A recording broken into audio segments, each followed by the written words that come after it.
Hello दोस्तों, बहुत बहुत स्वागत है आप सभी का YouTube के नंबर 1 चैनल शुभम क्लासेज में। आज कितना शानदार आपके सामने मैं टॉपिक लेकर आया हूं। अर्थशास्त्र से इकोनॉमिक्स के जैसा कि तीसरा अध्याय का हट चुका है 30% मिनिमाइज होने के बाद, तो अध्याय 4 में मैं बात कर रहा हूं वैश्वीकरण और भारतीय अर्थव्यवस्था की। और ये चैप्टर आपके इकोनॉमिक्स में दीर्घ उत्तरी प्रश्न, लघु उत्तरी प्रश्न के लिए बहुत बेस्ट होता है। तो ये आप शुरू से लेकर अंत तक वीडियो को देखना नहीं भूलेंगे, क्योंकि आपको अच्छे नंबर पाने हैं तो ये वीडियो आपके लिए जरूरी होने वाली है। तो चलिए बात करते हैं इसके बारे में। विभिन्न देशों के बीच परस्पर संबंध और तीव्र एकीकरण की प्रक्रिया ही क्या कहलाती है? वैश्वीकरण। लोग पूछते हैं और ज्यादा से ज्यादा क्वेश्चन में आता है, 1 नंबर के 2 नंबर के क्वेश्चन में तो आता है ये, बाकी इससे विस्तृत करके जब प्रश्न करते हैं पहला ये होता है कि वैश्वीकरण क्या है। तो आप सुन लीजिएगा मेरे प्यारे बच्चों, बहुत अच्छे से मैं समझाने की कोशिश कर रहा हूं कि विभिन्न देशों के बीच परस्पर संबंध और तीव्र एकीकरण की प्रक्रिया ही क्या कहलाती है? वैश्वीकरण की प्रक्रिया कहलाती है, वैश्वीकरण कहलाता है। अब हम बात करेंगे अंतर्देशीय उत्पादन के बारे में। क्या चीज अंतर्देशीय उत्पादन कहलाती है? तो सुनिएगा कि वैश्वीकरण के आरंभ में औपनिवेशिक देशों से कच्चे माल का निर्यात होता था तथा औपनिवेशिक देशों में तैयार वस्तुओं का आयात होता था, परंतु 20वीं शताब्दी के मध्य से विभिन्न बहुराष्ट्रीय कंपनियों ने अपनी आर्थिक गतिविधियों का विस्तार किया था। अपनी आर्थिक गतिविधियों क्या किया था? विस्तार किया था। और यही चीज क्या कहलाई थी? अंतर्देशीय उत्पादन।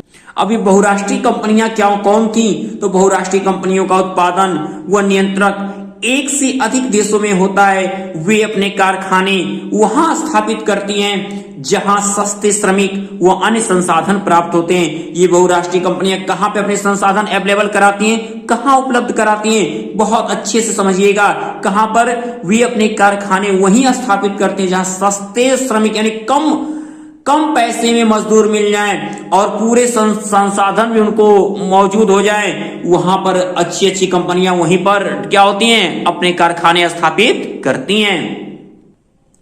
बहुराष्ट्रीय कंपनियों में उत्पादन प्रक्रिया छोटे भागों में की जाती है तथा विश्व भर में फैला दी जाती है।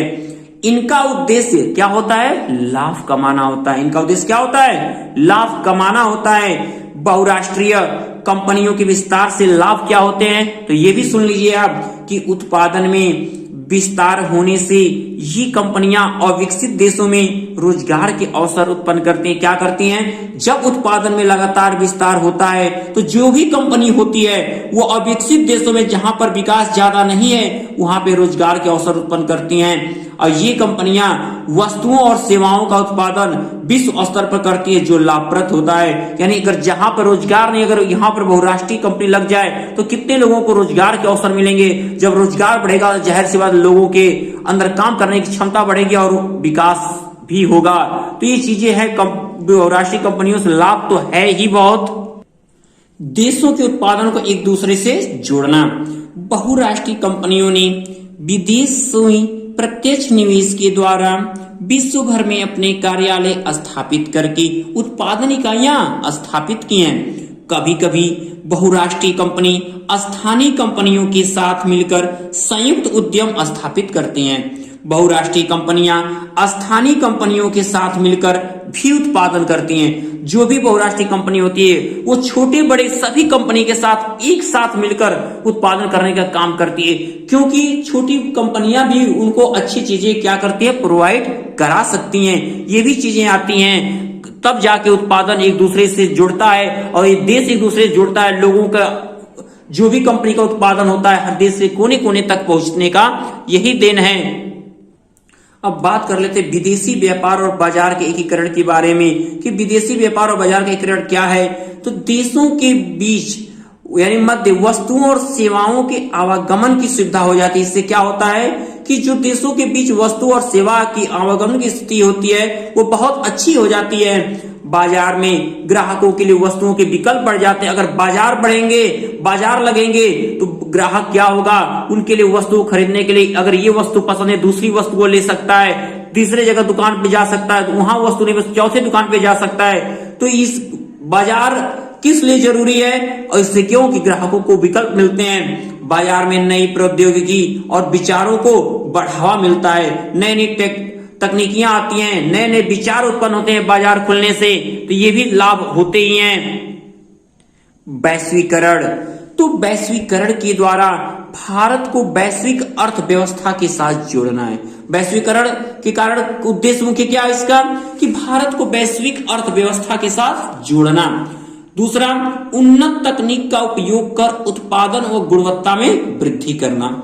तीसरा, भारतीय बाजार को वैश्विक प्रतिस्पर्धा के लिए तैयार करना है।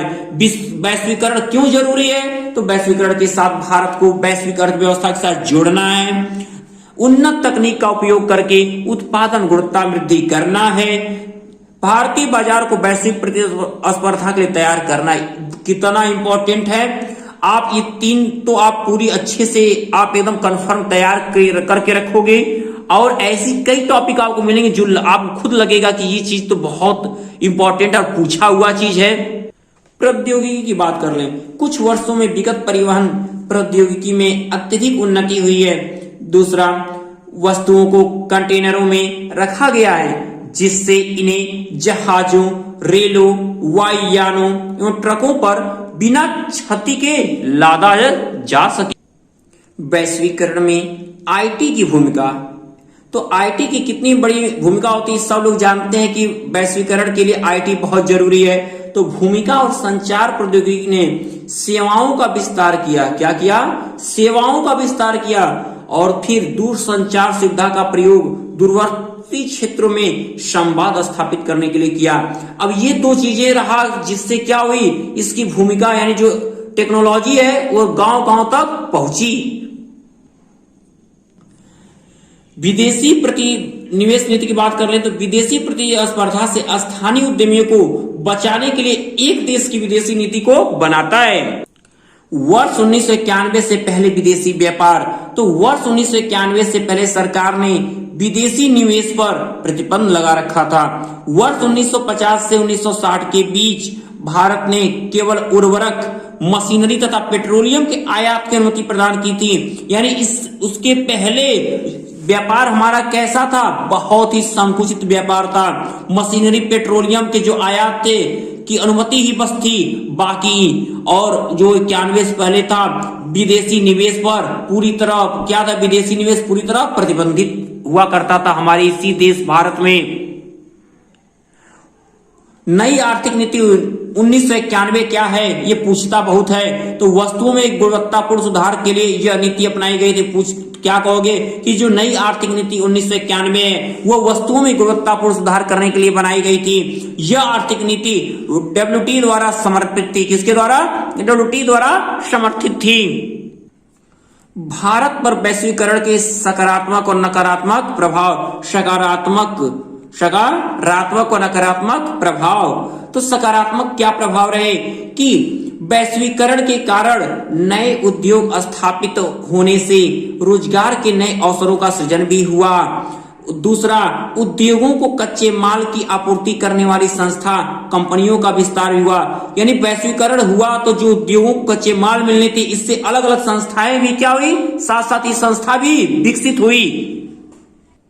बहुराष्ट्रीय कंपनियों द्वारा भारत में माल और सेवाओं में किया जाने वाला निवेश भी उत्तरोत्तर बढ़ता जा रहा है। 1991 से अब तक यह निवेश बढ़ता ही जा रहा है। बहुराष्ट्रीय कंपनियों ने उपभोक्ता वस्तुओं और सेवाओं में निवेश किया है। विदेशी निवेश भी इन्हीं उद्योगों और सेवाओं में हुआ है, जिससे निर्यात वृद्धि की क्या हुई है, संभावना बढ़ी है। निर्यात वृद्धि की संभावना क्या हुई है, बढ़ी है। वैश्वीकरण ने कुछ भी बड़ी कंपनियों को बहुराष्ट्रीय कंपनियों के रूप में उभरने में सक्षम बनाया। ये वैश्वीकरण के सकारात्मक और नकारात्मक प्रभाव, दीर्घ उत्तरी प्रश्न इसके लिए डन है आपका, एकदम पूरी तरह गेसिंग क्वेश्चन, इसको समझ लीजिए आप, पूरी तरह समझ के आप रखोगे। एक बार बस पढ़ो कि वैश्वीकरण क्या है, वैश्वीकरण के कारण की क्या चीजें प्रभावी हुई, सकारात्मक परिणाम क्या निकले, नकारात्मक परिणाम क्या निकले। तो मैंने बहुत एक शॉर्ट नोट आपके लिए सामने ये रखा हुआ है और बाकी जो चीजें इसमें मैं समझा रहा हूं ये चीजें आपको जिन्होंने पेड क्लास ज्वाइन किया उनको PDF में भी मिल जाएंगी, तो उन चीजों को देखकर और समझ सकते हैं कि क्या चीजें इनको समझाई गई हैं। नकारात्मक प्रभाव की बात कर लेते हैं तो वैश्वीकरण और प्रतिस्पर्धा के दबाव ने श्रमिकों के जीवन को व्यापक रूप से प्रभावित किया है। बढ़ती प्रतिस्पर्धा के कारण श्रमिकों का रोजगार लंबे समय के लिए सुनिश्चित नहीं है।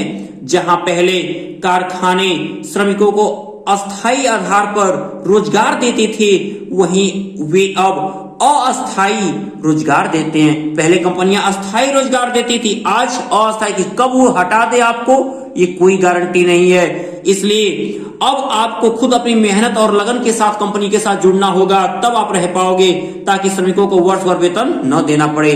वो अस्थायी हो गए, यानी कि अगर काम खत्म तो मजदूर भी हट जाइए। श्रमिकों से बहुत लंबे कार्य घंटों तक काम लिया जाता है, मजदूरी काफी कम होती है। ये नकारात्मक प्रभाव पड़े वैश्वीकरण के कारण श्रमिकों को अपनी जरूरतें पूरी करने के लिए अतिरिक्त समय में भी क्या करना पड़ता है, काम करना पड़ता है। अब जो कंपनी से हटा दिए गए, जिन कंपनियों ने श्रमिकों को हटा दिया, अब बेचारे क्या करेंगे। अब उसके लिए अलग जरूरत, यानी कि किसी का पेट उतने से तो भरेगा नहीं, उसके लिए और चीजों को खोजेगा ये, तो वो अपने काम ढूंढता है। अतिरिक्त वर्क के लिए सोचता है कि अभी यहाँ से हट गए तो दूसरा अपने आप के लिए होल्ड रखे, ताकि वो वहां से हटे तो दूसरी जगह मैं पकड़ लूं, ताकि मेरा रोजी रोटी चलता रहे। ऐसे हुआ था सोच किसानों का और श्रमिकों का। अगला पॉइंट कितना इंपॉर्टेंट है कि विदेशी निवेश को आकर्षित करने के लिए भारत सरकार द्वारा किए गए प्रयास बताइए। ये प्रश्न आता है कि भारत सरकार ने क्या प्रयास किए थे। तो देखिए क्या किया गया था, बहुत ध्यान समझिएगा कि विदेशी निवेश के प्रतिबंध को हटा दिया गया। पहला पॉइंट क्या किया गया, विदेशी निवेश के प्रतिबंध को हटा। जो प्रतिबंध लगा था जिससे वैश्वीकरण पूरी तरह अपने धरातल पर था, वो क्या हुआ, बढ़ा। तकनीकी तथा विदेशी कच्चे माल के आयात पर से प्रतिबंध हटाया गया। उद्यमों को स्थापित करने के लिए लाइसेंसिंग प्रथा को हटा दिया गया, यानी जो लाइसेंस की प्रथा थी कि लाइसेंस होना चाहिए, कोई भी उसको भी हटाए, ताकि इसका क्या हो, प्रभाव पड़े और ज्यादा से ज्यादा रोजगार का सृजन किया जा सके। आर्थिक सुधारों की उपलब्धियां क्या क्या थी, निर्यातों में वृद्धि होना, आयातों का उच्चावच। तीसरा, विदेशी मुद्रा कोष का प्रभाव होना, यानी बहुत ज्यादा मुद्रा कोष का पूरी तरह प्रभाव। सबसे ज्यादा हमारे आर्थिक सुधारों को यदि किसी ने खंडित किया है तो वह थी विदेशी मुद्रा कोष का प्रभाव। प्रत्यक्ष विदेशी निवेश पर प्रभाव। अगला पॉइंट है आपका राजकीय घाटे पर प्रभाव। कृषि उत्पादन में वृद्धि होना, औद्योगिक उत्पादन में वृद्धि हुई, कीमत स्तर पर प्रभाव हुआ, राष्ट्रीय उत्पाद में वृद्धि हुई। ये सब चीजें आर्थिक सुधार हुए हमारे देश में। इतनी चीजों के कारण हमारा जो वैश्विक स्तर, जो वैश्वीकरण की प्रक्रिया थी, वो बहुत तेजी से आगे निकली। ये देखिए बहुत पूछता है कि आर्थिक सुधारों की प्रमुख विशेषताओं का उल्लेख कीजिए। तो अर्थव्यवस्था का सार्वभौमिकरण, दूसरा अर्थव्यवस्था का उदारीकरण, तीसरा अर्थव्यवस्था का निजीकरण, प्राइवेट होना भी वैश्वीकरण के विस्तार में सबसे अहम योगदान देता है। अगला है आपका उदारीकरण। प्रतिबंधों को हटाने की प्रक्रिया को ही क्या कहते हैं, उदारीकरण कहते हैं। यानी जो प्रतिबंध लगाए गए हैं, यदि हम उनको हटा दिए जाए, यानी हर व्यक्ति स्वतंत्र हो जाए अपने उद्यम को बढ़ाने और अपने कारखाने स्थापित करने, अपने निवेश के लिए स्वतंत्र हो, वही क्या कहलाता है, उदारीकरण कहलाता है। भारत में इसकी शुरुआत वर्ष 1991 में की गई थी। उदारीकरण की प्रारंभ कब हुआ था, 1991 में। उदारीकरण के कारण व्यापारियों को अधिक स्वतंत्रता प्राप्त हो चुकी थी। अब ये रहा इस चैप्टर से सबसे मोस्ट इंपॉर्टेंट और अंतिम प्रश्न की विश्व व्यापार संगठन को स्पष्ट कीजिए। तो विश्व व्यापार संगठन क्या है, यह एक अंतरराष्ट्रीय संगठन है और ये वैश्विक व्यापार के नियमों को बनाता है। विश्व व्यापार संगठन क्या, यह एक अंतरराष्ट्रीय संगठन है और यह एक वैश्विक व्यापार के नियम को बनाता है। इसका उद्देश्य अंतरराष्ट्रीय व्यापार का उदारीकरण करना है, यानी जो भी अंतरराष्ट्रीय व्यापार है जहां पर प्रतिबंध है उनको हटाना, और ताकि व्यापार विकसित किया जा सके, व्यापारियों को लाभ हो सके, हर एक वस्तु एक देश से दूसरे देश में हर लोगों तक पहुंच सके। जून 2018 तक विश्व के 164 देश इसके सदस्य थे।